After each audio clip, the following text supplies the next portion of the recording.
काय पाहिजे? पेरू पाहिजे? तुझं पेरू कुठं टाकलास मगाशी दिलेला? आता मला मागायला आलाय पेरू. रियांश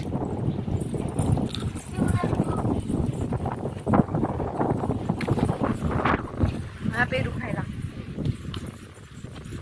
कट करून खाण्यापेक्षा ना मस्तपैकी असं खा. चटणी मीठ लावून मजाच वेगळी असते.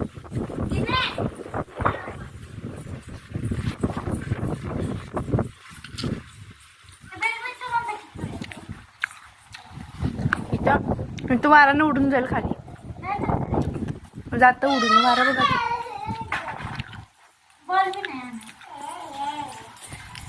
वारं सुटलंय ना.